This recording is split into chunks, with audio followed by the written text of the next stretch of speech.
Hello, good morning. I am Irshad sir, SC family में आपका स्वागत करता हूँ बेटा। चलो बेटा, जिस चीज़ का आप वेट कर रहे थे फाइनली वो टाइम आ चुका है। मतलब आप देख रहे हैं आज हम स्टार्ट करने वाले हैं मोशन इन स्ट्रेट लाइन बेटा। तो सभी बहुत ही एक्साइटेड है, तो नोटबुक और पेन निकाल लीजिए क्योंकि हम धमाल मचाने वाले हैं, मस्ती करने वाले हैं और इस टॉपिक को बहुत ही अच्छे से पढ़ने वाले हैं। ठीक है, तो स्टार्ट करेंगे। फिर क्या है हमारा चैप्टर का नाम, एक बार बोल दो। Motion in a straight line. इसे मोशन इन वन डायमेंशन भी कहा जाता है। ठीक है, इसका और एक नाम क्या है, मोशन इन वन डायमेंशन। ठीक है, तो सबसे पहले पढ़ेंगे इसमें रेस्ट। सबसे पहले इसमें पढ़ेंगे हम रेस्ट क्या होता है। तो रेस्ट क्या होता है बेटा, the position of object, the position of object is not change with respect to surrounding, it's called as rest का मीनिंग क्या है बेटा, जब कोई ऑब्जेक्ट की पोजीशन सराउंडिंग के साथ चेंज नहीं होती है या फिर टाइम के साथ चेंज नहीं होती है, उस चीज़ को हम क्या कहते हैं, रेस्ट कहते हैं। क्या कहते हैं, रेस्ट। एग्जाम्पल हमारे पास है, कोई बुक है laying on table. Okay, books laying on table. कोई टेबल है और वहाँ पे बुक रखा है बेटा, ये बुक है और ये टेबल के ऊपर रख दिया है। अभी हम इसे कुछ फोर्स वगैरह कुछ अप्लाई करेंगे नहीं, इसे कुछ फोर्स वगैरह हम अप्लाई करेंगे नहीं। तो मुझे बताओ इसका कोई पोजीशन चेंज होगा नहीं। ठीक है, और एग्जांपल है पर्सन सिटिंग ऑन चेयर। कोई पर्सन है जो चेयर के ऊपर बैठा हुआ है, तो उसकी पोजीशन वहाँ पे चेंज नहीं हो रही है, तो उसे हम क्या कहेंगे, रेस्ट। तो समझ में आ रहा है आपको रेस्ट क्या होता है, समझ में आ गया है सबको रेस्ट क्या होता है। तो देखना है आपको, ऑब्जेक्ट की जो पोजीशन है, ऑब्जेक्ट की जो पोजीशन है वो टाइम के साथ या फिर सराउंडिंग के साथ चेंज नहीं होनी चाहिए, उसे हम क्या कहते हैं बेटा, रेस्ट कहते हैं। क्या कहते हैं, रेस्ट। ओके, अब आ रहा है motion. Motion in straight line पढ़ने के पहले ये बेसिक चीज़ें समझना भी हमें ज़रूरी है। स्ट्रेट लाइन क्या होता है, मोशन क्या होता है बेटा, देखो इसका अपोजिट सबको समझ में आ गया। Position of object is change with respect to surrounding. Okay बेटा, ऑब्जेक्ट का position with respect to surrounding change हो रहा है, तो हम उसे क्या कहेंगे, it's called as motion. It's called as motion. अगर कोई ऑब्जेक्ट का पोजीशन टाइम के साथ चेंज हो रहा है तो उसे हम क्या कहेंगे बेटा, मोशन कहेंगे। क्या कहेंगे हम, मोशन। ठीक है ना। तो हमारे पास कुछ एग्जाम्पल है यहाँ पे। ठीक है, तो एग्जाम्पल में हमारे पास कुछ भी एग्जाम्पल ले सकते हैं हम। कितना एग्जाम्पल है हम, जैसा कि दिया है द वॉकिंग ऑफ मैन। कोई इंसान है जो चल रहा है, मतलब उसकी पोजीशन क्या हो रही है, चेंज हो रहा है, तो उसे हम क्या कहेंगे, मोशन कहेंगे। जैसे कि है हमारे पास rotation of fan, fan rotate कर रहा है हमारे पास, तो हम उसे क्या कहेंगे, मोशन कहेंगे। ठीक है ना। मूविंग ट्रेन, कोई ट्रेन मूव कर रही है बेटा, तो उसे भी क्या कहेंगे हम, मोशन कहेंगे। क्या कहेंगे बेटा, मोशन। तो सबसे पहले इस चैप्टर को समझने के लिए आपको कुछ बेसिक चीज़ें हैं जो अच्छे से फिट करना है आपके ब्रेन के अंदर। तो रेस्ट मतलब क्या बेटा, ऑब्जेक्ट की जो पोजीशन है वो चेंज नहीं होनी चाहिए, और मोशन मतलब क्या, ऑब्जेक्ट की पोजीशन चेंज होनी चाहिए। ये दो चीज़ें आपको ध्यान में रखना है। पोजीशन चेंज नहीं होती है तो वो रेस्ट में है, अगर चेंज होती है तो वो मोशन में है। Rest and motion are relative terms. बेटा जो मोशन है और जो रेस्ट है ये कैसा टर्म है बेटा, रिलेटिव टर्म है। कैसा टर्म है, रिलेटिव। जैसे कि देखो कैसे रिलेटिव है, देखो बेटा, अभी ये कार है, ये ग्राउंड के ऊपर है। ओके, ये ग्राउंड के ऊपर है और ये ए पोजीशन में है और यहाँ से ये जा रही है पोजीशन बी के तरफ। ओके, ये कार जो है ए से बी के तरफ जा रही है, तो हम क्या कहेंगे, कार क्या कर रही है बेटा, मोशन कर रही है, कार क्या कर रही है बेटा, मोशन कर रही है, ठीक है। अब इसमें कुछ पैसेंजर है बेटा, this is the passenger, okay.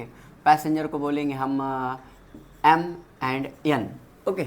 Passenger का नाम क्या है, M एंड N, और एक पैसेंजर है बेटा हमारे पास, ओके। तो ये पैसेंजर भी यहाँ पे बेटा ग्राउंड के ऊपर है, कहाँ पे, ये ग्राउंड के ऊपर, ठीक है। अभी मुझे बताओ बेटा, तो ये जो पैसेंजर है, सॉरी इसको मैंने पैसेंजर कह दिया क्या, इसे हम नाम देंगे बेटा ऑब्जर्वर, इसे नाम देंगे हम ऑब्जर्वर। तो एक व्यक्ति हमारे पास, एक इंसान है, ऑब्जर्वर है, जो ग्राउंड के ऊपर है, और ये दो लोगों को ड्रॉप करने आया है। ये दो लोग उसके फ्रेंड्स से और ये कहीं घूमने जा रहे हैं, ए स्टेशन से बी स्टेशन की तरफ जा रहे हैं, कुछ भी हो सकता है, ए से लेके बी की तरफ जा रहे हैं। अब देखो बेटा, अब यहाँ पे इंटरेस्टिंग है, मुझे बताओ ये जो भाई साहब है, ये ग्राउंड के ऊपर है, ये रुके हुए हैं, मतलब ये कैसे है, रेस्ट पे है, कैसे है, रेस्ट पे। अब थोड़ा सा चीज़ों की तरफ ध्यान देना। अभी जैसे ही कार ने मोशन स्टार्ट किया बेटा, कार ने मोशन स्टार्ट किया, तो ये जो ऑब्जर्वर है, ये ऑब्जर्वर को कार मोशन में दिखाई देने वाली है, ऑब्जर्वर को कार कैसी दिखाई देंगी, मोशन में। और ये जो लोग बैठे हैं गाड़ी में, वो भी कैसे दिखाई देंगे, मोशन में दिखाई देंगे, क्योंकि कार आगे जा रही है तो वो लोग भी आगे जा रहे हैं, क्योंकि वो उसी के अंदर बैठे हैं, उसी फ्रेम में बैठे हैं। तो इन भाई साहब के लिए ये दोनों भी कैसे हो गए, मोशन में हो गए, कैसे हो गए, मोशन में। मतलब जो ऑब्जर्वर है उसके लिए M एंड N क्या कर रहे हैं बेटा, मोशन कर रहे हैं, क्या कर रहे हैं, मोशन। अब मुझे एक बात बताओ, M और N का ये देखना है हमें, M और N कैसे है रिलेटिव एक दूसरे को। तो मुझे बताओ M और N देखा जाए तो एक्चुअली कैसे है बेटा, वो बैठे हैं कार में, एक्चुअली कैसे है, वो रेस्ट में है, कैसे है, रेस्ट में, बट वो मोशन में दिखाई दे रहे हैं हमें। तो किसके रिस्पेक्ट में मोशन में दिखाई दे रहे हैं हमें, ऑब्जर्वर के रिस्पेक्ट में, किसके रिस्पेक्ट में, ऑब्जर्वर के। अभी अगर मुझे बोलो M ने N को देखा, M ने किसको देखा, N को देखा, तो आप थोड़ा इमेजिन करके सोचो, आप M हो और आपके सामने कोई N बैठा है और आप उस कार में हो, तो बेटा मुझे बताओ M ने अगर N को देखा तो उसे कैसा दिखेगा, N रेस्ट में दिखेगा कि नहीं बेटा, कैसा दिखेगा, रेस्ट में। मतलब M अगर N को देख रहा है तो उसे N कैसा दिखेगा, रेस्ट में। लेकिन अगर ऑब्जर्वर देख रहा है तो वही कैसा दिखेगा, मोशन में। मतलब कोई एक चीज़ दूसरे के लिए मोशन में है और वही चीज़ किसी तीसरे के लिए रेस्ट में हो सकती है बेटा। तो ये थोड़ा सा रिलेटिव कंसेप्ट है, रेस्ट और मोशन ये रिलेटिव है। किसी के लिए कोई चीज़ मोशन में है तो वही चीज़ किसी के लिए रेस्ट में। जैसे कि मैं आपको बता दूँ, मान लो ऐसा ट्री है बेटा, ये क्या है, ऐसा हमारे पास ये ट्री है। तो अभी मुझे बताओ ये ट्री कैसा होता है बेटा, ये तो पता ही होगा सबको, ट्री कैसा होता है, रेस्ट में। मतलब ऑब्जर्वर ने अगर ट्री को देखा तो उसे कैसा दिखेगा बेटा, वो रेस्ट में दिखेगा। ऑब्जर्वर ने ट्री को देखा तो कैसा दिखेगा, रेस्ट में। अब मुझे बताओ ये कार जा रही है, तो ये तो सबने इमेजिन किया ही होगा, सबने फील किया होगा। जैसा जैसा कार आगे जा रही है तो ये ट्री किधर जा रहा है बेटा, पीछे जा रहा है। मतलब ये जो लोग हैं M और N, इनको ये जो ट्री है ये कहीं ना कहीं मोशन में दिखेगा बेटा। कैसा दिखेगा, मोशन में। हमने भी एक चीज़ कहीं ना कहीं फील की होंगी। तो जैसा हम कार में हैं और हमें ट्री को देख रहे हैं तो हमें ये ट्री जो है कैसा दिखेगा, मोशन में। मतलब ये ट्री ऑब्जर्वर के लिए रेस्ट में है और इनके लिए फिर से मोशन में है। मतलब ट्री तो एक्चुअली रेस्ट में है लेकिन रिलेटिवली यहाँ पे इनको कैसा दिख रहा है, मोशन में दिख रहा है। तो मैं यही कह रहा हूँ बेटा, अगर कोई चीज़ किसी के लिए मोशन कर रही है तो वही किसी और के लिए क्या कर रही है, रेस्ट कर रही है। तो ऐसा कुछ भी हो सकता है, कोई चीज़ मोशन में है तो रेस्ट में लगेंगी, रेस्ट में है तो मोशन में लगेंगी। तो ये बहुत ही एक इंटरेस्टिंग फिनोमेना है। तो ये सारे फिनोमेना समझने के लिए आपको इस चैप्टर को अच्छे से पढ़ना है। ये फिनोमेना काय के ऊपर डिपेंड कर रहे हैं, सब ये सब डिपेंड कर रहा है बेटा ऑब्जर्वर के ऊपर। ये सारी चीज़ें काय के ऊपर डिपेंड कर रही है, ऑब्जर्वर के ऊपर। तो ये ऑब्जर्वर क्या होता है ये हम डिटेल में पढ़ने वाले हैं। इसे एक्चुअली हम फ्रेम ऑफ रेफरेंस कहते हैं बेटा। ऑब्जर्वर मतलब क्या होता है, frame of reference. Frame of reference मतलब क्यों, क्योंकि यहाँ पे हम देख रहे हैं, यहाँ पे ये ऑब्जेक्ट का पोजीशन जो है रिलेटिवली जो है, किसी को रेस्ट में लग रहा है तो किसी को मोशन में लग रहा है। तो इसलिए यहाँ पे एक नया कंसेप्ट आया है, फ्रेम ऑफ रेफरेंस। उसकी बात बाद में करेंगे। फिलहाल थोड़ा सा मैं सिंपल कर देता हूँ चीज़ों को। बताओ अभी आपके सामने है, रेस्ट समझ में आ गया, यस। मोशन समझ में आ गया, also yes. Rest and motion कैसा रिलेटिवली है, थोड़ा सा एक्सप्लेन करने की कोशिश की है, ठीक है, okay.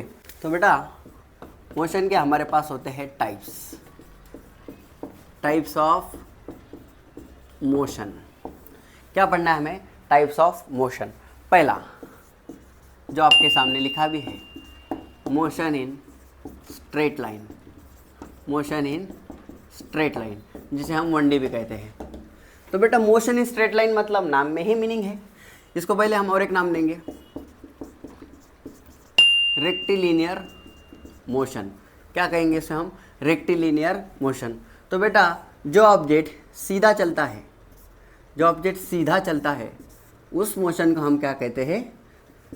Motion in straight line. क्या कहते हैं हम उसे? Motion in straight line. जब चीज़ें सीधी चलती है, एक लाइन में चलती है, लीनियरली चलती है, हम उसे स्ट्रेट लाइन मोशन कहते हैं। जैसे कि मोशन ऑफ ट्रेन कह सकते हैं आप। कोई ट्रेन नहीं क्या सीधी चलती है, तो उसे भी हम क्या कह सकते हैं? Straight line motion. ये बेटा वर्टिकल भी हो सकता है, ठीक है ना, ये वर्टिकल भी हो सकता है। ये कैसा था? हॉरिजॉन्टल। और ये कैसा है? वर्टिकल। जैसे कोई बॉल नीचे आ रही है, ठीक है ना, कोई बॉल नीचे आ रही है या फिर कोई बॉल ऊपर जा रही है, ठीक है ना, बॉल सीधी नीचे ऊपर जा रही है, तो वो भी क्या है आपका? मोशन इन स्ट्रेट लाइन है। ओके, और ऐसा भी बताया मैंने आपको, हॉरिजॉन्टली आप समझ सकते हैं, वो भी आपका क्या है? Motion in straight line. Okay, इसमें हम बोल सकते हैं बेटा only one coordinates required to specify position of object। Okay बेटा, तो इसमें वन कोऑर्डिनेट लगने वाला है हमें ऑब्जेक्ट का पोजीशन स्पेसिफाई करने के लिए। तो कैसा होता है बेटा? मान लो ऑब्जेक्ट अगर इधर जा रहा है तो हम बोलेंगे एक्स में जा रहा है, ठीक है ना, तो हम इसको आई कैप यूज़ करेंगे। अभी वेक्टर अगर पढ़ के आई नहीं है तो कुछ समझ में आने वाला नहीं है। तो मान लो कोई ऑब्जेक्ट अगर ऊपर जा रहा है तो ये वाई में जा रहा है बेटा, तो हम इसके लिए जे कैप यूज़ करेंगे। और मान लो अगर वो इधर बता देता हूँ ऐसे जा रहा है, जेड में जा रहा है, तो मैं उसके लिए की कैप यूज़ करूँगा। तो बेटा यहाँ पे क्या रहेगा? या तो ऑब्जेक्ट एक्स में जा रहा है, या तो वाई में जा रहा है, या फिर जेड में जा रहा है। मतलब एट अ टाइम वो सिर्फ एक ही सिस्टम में जाएगा, या तो एक्स में जाएगा, या तो वाई में जाएगा, या फिर जेड में आएगा। मतलब या फिर ऐसा जाएगा, या फिर ऐसा जाएगा, या फिर ऐसा जाएगा। एक साथ वो तीनों कोऑर्डिनेट्स में चलेगा नहीं। तो सबको समझ में आ रहा है क्या है मोशन इन वन डायमेंशन? अभी चैप्टर का मैंने यहाँ पे बता दिया आपको actually motion in straight line है क्या। समझ में आ रहा है सबको? मोशन इन स्ट्रेट लाइन क्या है? अच्छे से सीधी चलने वाली चीज़ें, ज़्यादा सोचने की ज़रूरत नहीं है, ठीक है। ओके, मोशन इन प्लेन कहेंगे बेटा, या फिर 2D। Okay, motion in 2 dimension. अब मोशन इन 2 डायमेंशन मतलब क्या है? इसमें बहुत सारा है बेटा। अभी एग्जांपल, ये तो हमारा नेक्स्ट चैप्टर होने वाला है। तो मोशन इन प्लेन कहेंगे इसे, तो इसके मैं कुछ नाम ही लिख देता हूँ। देखो बेटा, सर्कुलर मोशन हो गया, जो लिखा है वो भी लिख देता हूँ, मोशन इन प्लेन हो गया बेटा। या फिर हम कहेंगे बेटा रोटेशनल मोशन। रोटेशनल मोशन मतलब सीधी बात है बेटा, ऑब्जेक्ट सर्कल में घूमना चाहिए। कैसा घूमना चाहिए बेटा? सर्कल में, गोल गोल घूमना चाहिए। जैसे कि आपके पास है मोशन ऑफ प्लैनेट बेटा, ओके ना। प्लैनेट कैसे घूम रही? गोल घूम रहे हैं। जैसे कि है मोशन ऑफ क्लॉक बेटा, मोशन ऑफ क्लॉक। तो ये जो चीज़ें जो सर्कुलर घूम रही है, गोल घूम रही है, तो उसे हम 2 डायमेंशनल मोशन कहते हैं। इसमें जैसे कि हमारा आता है बेटा एक्स आता है और वाई आता है, मतलब only 2 coordinates are required to specify position of object. Okay बेटा, अब इसमें कितने कोऑर्डिनेट रहेंगे बेटा? 2 कोऑर्डिनेट रहेंगे। जैसे कि कोई पार्टिकल सर्कल में घूम रहा है ऐसा, तो आप देख रहे हो वो एक्स में भी है और वाई में भी है, वो एक्स में भी है और वाई में भी है। मतलब यहाँ पे एक्स वाई कोऑर्डिनेट हो सकता है, वाई जेड हो सकता है, या फिर एक्स जेड हो सकता है। मतलब एट अ टाइम उसको डिफाइन करने के लिए कितने कोऑर्डिनेट्स की जरूरत गिरने वाली है? 2 कोऑर्डिनेट्स की जरूरत गिरने वाली है। इसलिए हम इसे कहते हैं 2 डायमेंशनल मोशन। कभी हम ऐसा ऑब्जेक्ट को थ्रो कर देते हैं, ओके ना, इसने ऐसा इसको थ्रो किया ऑब्जेक्ट को, तो ये होता है हमारा प्रोजेक्टाइल मोशन। ये भी हम आगे पढ़ने वाले हैं। कौन सा मोशन? Projectile motion. तो इसमें आप देख रहे हैं जब ऑब्जेक्ट इधर से इधर गया तो ऊपर भी गया, मतलब वो वाई में गया, और इधर भी गया, मतलब वो एक्स में भी गया। मतलब एट अ टाइम ऑब्जेक्ट आपका एक्स वाई में जब चल रहा है तो वो कौन सा मोशन है आपका? मोशन इन 2D या फिर मोशन इन प्लेन बेटा। आ रहा है समझ में? 3D, okay, motion in 3D मतलब 3 डायमेंशनल मोशन। 3 डायमेंशनल मोशन मतलब एकदम सिंपल बेटा, मैं डायरेक्टली एग्जांपल की बात करूंगा, ओके। KTG, KTG क्या होता है बेटा? काइनेटिक थ्योरी ऑफ गैसेस, मतलब गैसेस के जो मॉलिक्यूल है बेटा, गैसेस का जो मोशन है, गैसेस के जो मॉलिक्यूल्स है बेटा, ये जो मॉलिक्यूल्स गैसेस के, तो ये जो होते हैं बेटा, ये रैंडम मोशन करते हैं बेटा। कैसा मोशन करते हैं? रैंडम। रैंडम मोशन का मतलब क्या है? कोई एक्स में जा रहा है, कोई वाई में जा रहा है, okay, X Y and Z. तो गैसेस के जो मॉलिक्यूल है बेटा, एक साथ वाई एक्स जेड, मतलब एक्स वाई जेड तीनों में भी जा रहे हैं, तो उसे हम क्या कहेंगे? 3 डायमेंशनल मोशन। जैसे आप 3D मूवीज वगैरह देखते हैं ना, नहीं समझ में आ रहा है क्या? चलो और इंटरेस्टिंग एग्जाम्पल, काइट फ्लाइंग। आप बताओ, काइट फ्लाइंग सबने देखा ही है, आप मुझे बताओ काइट फ्लाइंग थोड़ा सोच के बताओ, ये 1D है 2D है, ये क्या अलग है कुछ? इसमें काइट जो है आपका 1 डायमेंशनल मोशन कर रहा है क्या? 2 डायमेंशनल कर रहा है, गोल गोल घूम रहा है क्या? सीधा घूम रहा है क्या? किधर भी जा रहा है, राइट? मतलब उसका डायरेक्शन फिक्स नहीं है, हर बार वो अलग अलग डायरेक्शन में जा रहा है, कभी एक्स में जा रहा है, तो कभी वाई में जा रहा है, तो कभी जेड में। आपने वो गाना सुना है ना, इधर चला मैं किधर चला, जाने कहाँ मैं किधर चला, फिसल गया। सर आपने तो गाना ही गा दिया। चलो बेटा, मुझे ये कहना था, कभी हमारा जो काइट है कभी एक्स में चला है, तो कभी वाई में चला है, तो कभी जेड में चला है, तो मतलब उसका एक डायरेक्शन नहीं है, उसे हम रैंडम मोशन कहते हैं। तो इस टाइप का जो मोशन होता है बेटा, ये हमारा 3D मोशन में आता है। कौन से मोशन में आता है? 3D। और इसमें बेटा only 3 coordinates required to specify position of object। इसमें कितना कोऑर्डिनेट्स लगेगा बेटा आपको स्पेसिफाई करने के लिए? Position 3 coordinates. तो सबको डिफरेंशियली थोड़ा समझ में आ गया है एक्चुअली 1D 2D क्या है। मैंने थोड़ा सा डीप में सॉरी बताने की कोशिश की है। फिलहाल हमारा पूरा जो फोकस रहेगा बेटा काय पे रहेगा? बताओ जल्दी से बेटा, काय पे रहेगा? 1D पे रहेगा। काय पे रहेगा? 1D पे, ठीक है ना? तो इसको नोट डाउन करना है। चलिए बेटा थोड़ा सा आगे बढ़ते हैं, अभी थोड़ा टॉपिक बाकी है हमारा। एक टॉपिक का नाम है फ्रेम ऑफ रेफरेंस, इसकी ही बात कर रहा था मैं, फ्रेम ऑफ रेफरेंस। इसका एक डेफिनेशन बता देता हूँ बेटा। A system of coordinate axis, a system of coordinate axis which define the position of particle, which define position of particle। Okay बेटा, क्या होता है frame of reference? Frame of reference मतलब क्या बेटा? एक system of coordinate axis which define the position of particle. तब system मतलब क्या? टाइप्स, काय के टाइप्स? Coordinate axis. अब सबको पता है कोऑर्डिनेट एक्सिस क्या होता है, ठीक है बेटा? ये होता है आपका एक्स एक्सिस, ये होता है वाई, ये होता है जेड। तो कोई पार्टिकल मान लो वो इस पोजीशन में पी पॉइंट पे, राइट? तो हम इस पार्टिकल की पोजीशन बताएंगे बेटा। कहाँ से बताएंगे? System of coordinate axis which define the position of particle. तो हम उसकी पोजीशन बताएंगे बेटा ओरिजिन से। कहाँ से बताएंगे? ओरिजिन से। तो ये आपका पोजीशन वेक्टर रहेगा यहाँ पे, इसकी भी हम बात करने वाले हैं। पीछे भी हमने बात की थी। ये जो आर होता है बेटा, एक पोजीशन वेक्टर होता है जो पार्टिकल की क्या बताएगा? हमें पोजीशन बताएगा, और उसकी डायरेक्शन हमेशा अवे फ्रॉम ओरिजिन रहेंगी, towards the position of particle रहेंगी, जो पार्टिकल की पोजीशन बताया, ठीक है? अभी इसमें आपको देखो मेन क्या ध्यान में रखना है, पोजीशन ऑफ पार्टिकल जो बताएगा हमें, उसे हम क्या कहते हैं? Frame of reference. इसे थोड़ा सिंपल कर देता हूँ, frame of reference. Frame of reference इसे सीधे आप ध्यान में रखो, ऑब्जर्वर, बस काम खत्म, ठीक है बेटा? फ्रेम ऑफ रेफरेंस यानी कुछ भी नहीं, ये एक क्या है? ऑब्जर्वर है बेटा, बस इतना ही ध्यान में रखो आप। जो ऑब्जर्वर होता है उसे हम क्या कहते हैं? Frame of reference. क्योंकि ऑब्जर्वर क्या डिफाइन करेगा? आपका पोजीशन ऑफ पार्टिकल। तो फिजिक्स में फ्रेम ऑफ रेफरेंस यानी कुछ अलग समझने की जरूरत नहीं है। फ्रेम ऑफ रेफरेंस यानी क्या होता है? आपका ऑब्जर्वर होता है जो क्या डिफाइन करेगा? पोजीशन ऑफ पार्टिकल, ठीक है बेटा? तो आ रहा है समझ में? Okay, types of frame of reference बेटा। फ्रेम ऑफ रेफरेंस के क्या होते हैं? Type.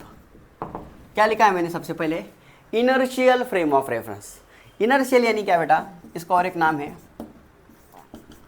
Non accelerated frame of reference.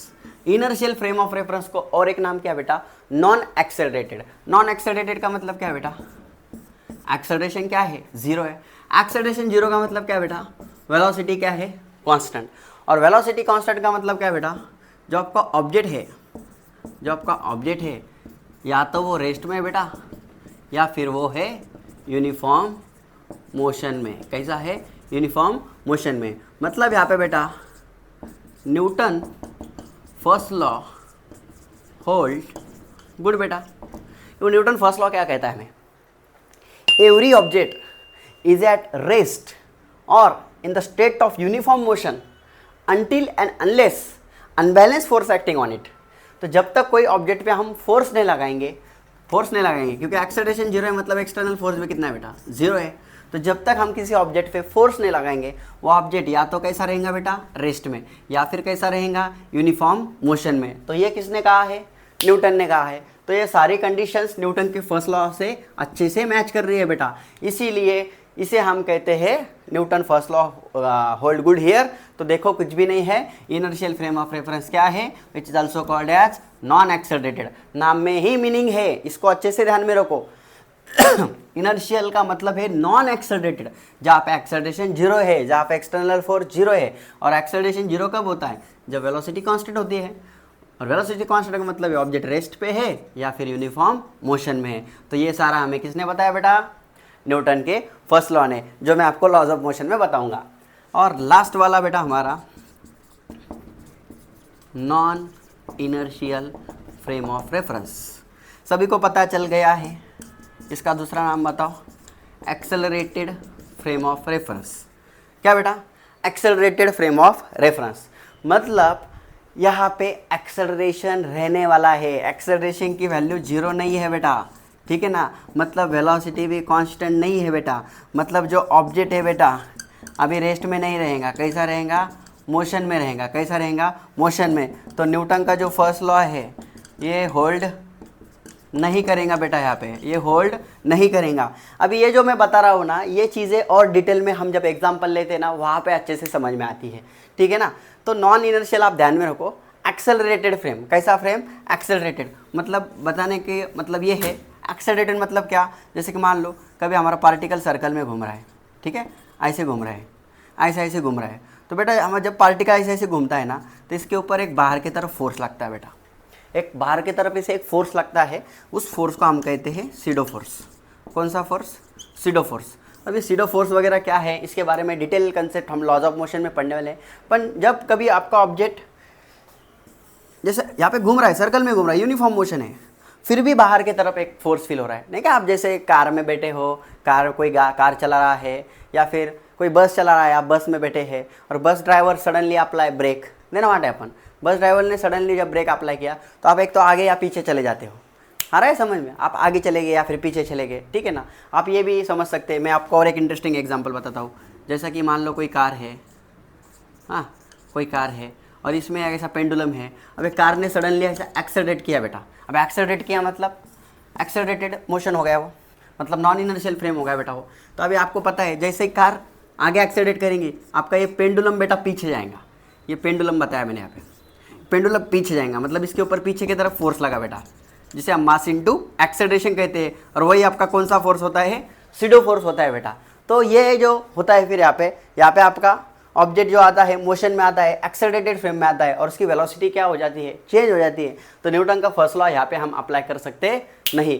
तो मुझे बताओ ना, यहाँ पे हमने कुछ फोर्स अप्लाई किया, इसे किसी ने कुछ फोर्स अप्लाई किया क्या, उसका ही वो पीछे चला गया। तब हम किसी ऑब्जेक्ट को फोर्स अप्लाई नहीं कर रहे, फिर भी वो मोशन में आ रहा है। देखो समझ रहे बात, वो एक सीडो फोर्स होता है, इमेजिनरी फोर्स होता है। मतलब जब हम किसी के कांटेक्ट में नहीं, जैसे बस की बात की मैंने, बस ड्राइवर ने ब्रेक अप्लाई किया तो हम पीछे चले गए, हमको किसी ने पीछे नहीं खींचा, किसी ने आगे नहीं भेजा, हम अपने आप चले गए, तो हमें एक फोर्स मिलता है बेटा, वो सीडो फोर्स होता है। वैसा कोई कांटेक्ट में नहीं हमें किसी ने कांटेक्ट भी नहीं किया तो भी हमें फोर्स मिला। तो वो इंटरेस्टिंग चीज़ है, इसके बारे में डिटेल हम लॉज ऑफ मोशन में पढ़ने वाले हैं, लेकिन मैंने फिर भी बता दिया आपको इनर्शियल नॉन इनर्शियल क्या होता है। फ्रेम ऑफ रेफरेंस क्या होता है, टाइप्स ऑफ मोशन क्या होता है, मोशन क्या होता है, रेस्ट क्या होता है, ऑलमोस्ट चीज़ें मैंने आपको बता दी है बेटा। तो देखते हैं आज के लिए हमें जो पढ़ना था हमने पढ़ लिया है क्या? यस बेटा, आज के जो पढ़ना था वो हमने पढ़ लिया है। तो ये था हमारा मोशन इन स्ट्रेट लाइन के ऊपर फर्स्ट लेक्चर, जिसमें बहुत ही अच्छा इंट्रोडक्शन मुझे लगता है आपको मिल चुका है और ये आपको पसंद भी आने वाला है। तो जल्दी से एक न्यू नोटबुक कर लीजिए और इसके नोट्स बनाना स्टार्ट कर दीजिए। लेकिन एक बात कहूँगा, जिसने वेक्टर पढ़ा नहीं है वेक्टर को पढ़ के आइए, वेक्टर का पूरा नोट्स देखिए, पूरा नोट्स बनाइए, पूरे लेक्चर देखिए, क्योंकि मोशन इन स्ट्रेट लाइन अगर अच्छे से समझना है तो पिछला चैप्टर आना ज़रूरी है। तो ये था हमारा आज का फर्स्ट लेक्चर। सेकंड लेक्चर में हम पढ़ने वाले हैं डिस्टेंस। क्या पढ़ने वाले बेटा? डिस्टेंस। तो डिस्टेंस टॉपिक पढ़ने वाले हैं और उसके ऊपर के सारे एग्जाम्पल हम ये सेकेंड लेक्चर में कवर करने वाले हैं। मतलब हमारा जो नेक्स्ट लेक्चर रहेगा उसमें डिस्टेंस टॉपिक प्लस उसके ऊपर के एग्जाम्पल, ये पूरा हमारा नेक्स्ट लेक्चर का प्लानिंग रहेगा बेटा। तो बस अब मुझे इतना ही कहना है, सबको समझ में आ चुका है।